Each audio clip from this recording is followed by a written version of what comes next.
الحمد لله رب العالمين والصلاة والسلام على رسوله الأمين أما بعد فأعوذ بالله من الشيطان الرجيم بسم الله الرحمن الرحيم د منافقانو ذکر روانو مخکې چې ځینې د خلکو نه هغه خلک دي چې هغه وایي چې موږ ایمان راوړی خو په حقیقت کې الله وایي هغه ایمان راوړونکي نه دي او د دیو په زړونو کې مرض دی او الله رب العالمین دا مرض د دیو ښه زیاتی په سبب د دیو چې دیو دروغ وایي. اوس د دې منافقانو دې ته به چې کله مؤمنانو ووایي چې هلکه تاسو فساد مه کوئ په ځمکه کې، نو دیو به څه وایي چې نه نه موږ خو اصلاح کوونکي یو. دا د منافقانو علامت دی. کوم خلک چې مخلصین خلک یو هغې ته ووایي چې هلکه دا غلطي ده پکې، نو هغه خپله غلطي ومني چې یاره بلکل دا غلطي په ما کې ده او دا به ځانه زه درې کوم، دا بلکل واقع زما کمزوري ده که چېرته پکې هغه غلطي وي. ځکه یو مؤمن خو د بل مؤمن لپاره آینه د نبي علیه صلات وسلام فرمایي چې المؤمن مرآة المؤمن، یو مؤمن د بل مؤمن لپاره شیشه ده، آینه ده وله، دی په هغې کې به ځان ویني. نو مؤمن له پکار دی چې دا په خپل مؤمن ورور کې څه غلطي وایي نو چې هغه ځان له کې د اصلاح دپاره هغه ته ووایي چې دا غلطي ده، په دې ته بد ښکاري، کېدای شي تا ته پته نه لګي خو دا ځانه وباسه، دا ګناه دی، په دې ستا نقصان کېږي، خسران دې پکې. نو کله چې ښه مؤمن او مخلص مؤمن هغې ته داسې ووایي نو هغه خوشحاله شي چې بلکل زما غلطي ما ته په ګوته کړه، او آینده لپاره هغسې د نه کولو عزم او اراده وکړي چې کوشش به کوم ته راته هم دعا کوه او د هغه شکریه ادا کړي. خو د منافق سړی علامت دا دی چې ته هغې ته د هغې غلطي وښیې نو هغه بیا جوابونه کوي، نه نه یاره زه خو زه چېرته داسې غلط کار کوم، ته په ما باندې دا ګمان کې، ته هیله زما په باره کې دا سوچ کې.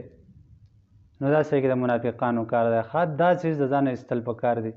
ګوره اخنس ابن شریق چې د یو لوی ظالم منافق و، د باره کې الله فرمایي چې دا کله په دې ځمکه کې روان دا په دې ځمکه کې فساد کوي، د خلکو مالونه زخمي کوي، د خلکو فصلونه سیزي، دا د کار دی. او الله رب العالمین فرمایي چې د داسې خوږې خوږې خبرې دي چې ومن الناس من یعجبک قولهم، ځینې د خلکو نه داسې چې د هغې خبرې به تا په تعجب کې واچوي، خوږې خوږې خبرې به کوي. خو الله فرمایي په آخر کې چې وهو الد الخصام، حقیقت دا دی چې دا ګوره ډېر لوی جګړالي او ډېر لوی فسادي. نو منافق سړی داسې ښه، خو چې ته ورته هغې ته ووایې هغه ته به چې چا ووایي چې هلکه دا کار ولې کوې، دا ورته غلطي کې، نو اخذته العزه، هغه لره به عزت به راواخیستو، ځان کې به یې عزت او غیرت پیدا کړي چې لکه تا زما بېعزتي وکړه، زه چېرته غلط کار کوم. د دې منافقانو ته به چې کله مسلمانانو ووایي چې هلکه فساد مه کوئ په ځمکه کې، دوی نه نه انما نحن مصلحون، موږ خو اصلاح کوونکي، موږ چېرته فساد کوو. او فساد نه څه مراد دی؟ نو امام سدي رحمه الله چې الفساد هو الکفر والعمل بالمعصیه، فساد څه شی دی؟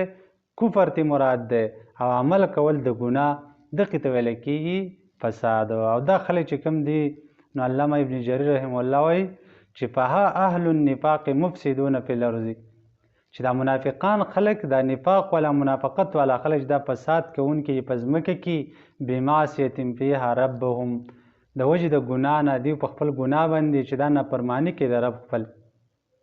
نو فسادیان څوک دي؟ دغه منافقان خلک دي. نو الله وایي چې واذا قیل لهم، کله چې وویل شي لهم دوی ته لا تفسدو، تاسو فساد مه کوئ فی الارض په دې ځمکه کې، قالو نو دوی به ویل انما نحنو یقینا منګه خو مصلحون، منګه خو اصلاح راوستونکي یو.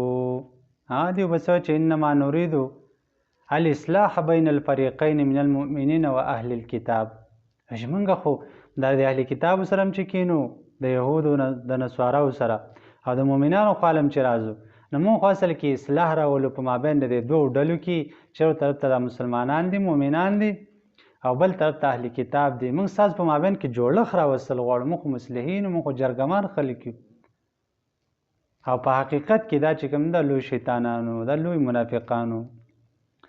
الا خبردار، الله رب العالمین د دې حقیقت بیانوي چې الا خبردار پیغمبره، انهم یقینا دا منافقان هم المفسدون، هم دی حقیقت کې فساد کوونکي دي، ولکن لا یشعرون، لیکن دیو نه پوهېږي چې منګه فسادیان یو، قمقلان دي، حماقت والا دي. الله دیو حماقت او بیوقوفي بیان کړه چې دیو کې شعور هم نشته. شعور که به دیو کې شعور وین د خپل کار ته د فساد ته به دیو اصلاح نه ویلی، خو پته ولګي دا بې شعوره خلک دي او دا په څه باندې پوهېږي نه.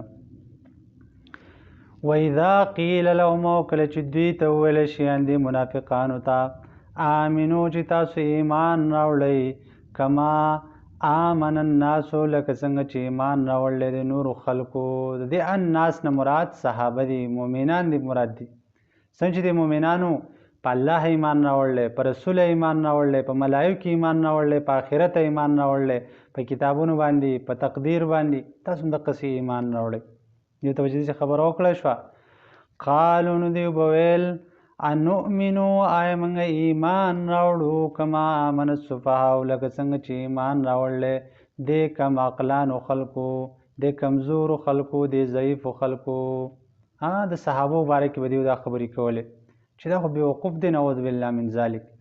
داسې ایمان راوړو د ټول عربو جنګ موږ ځان له واخلو، ټول خلک ځان له دشمنان کو، کمپرومایز کوه مړه، خپله زندګي تېروه. منافق سړی څه وایي؟ خپله زندګي تېروه مړه، بس چې وخت تېرېږي بس دغه بادشاهي ده. ایمان باندې څه کې؟ خو هلته د کفارو نه هم مراعات اخله او دلته د مسلمانانو نه هم د مال غنیمت او دا مراعات دې اخله. دا مسلمان خو لیوني دي، دا صحابه خو بېوقوفان دي نعوذ بالله چې دوی ایمان راوړلی ځان له کار کتلی. نو الله ته فرمایي د صحابو طرف نه الله جواب کوي چې الا خبردار پیغمبره، انهم یقینا دوی هم السفهاء، هم دیو بېوقوفان دي، ولکن لا یعلمون، لیکن دیو په دې خپله بېوقوفۍ باندې نه پوهېږي چې موږ بېوقوفه یو. بېوقوف سړی ګوره په خپله بېوقوفۍ باندې نه پوهېږي. ښه سړی هغه چې دا د ده نه غلطي وشو په دې باندې پوه شي چې زما نه غلطي وشوه، دا سړی د لپاره بیا الله ورته توفیق ورکړي چې د هغه غلطۍ نه کله قلار شي.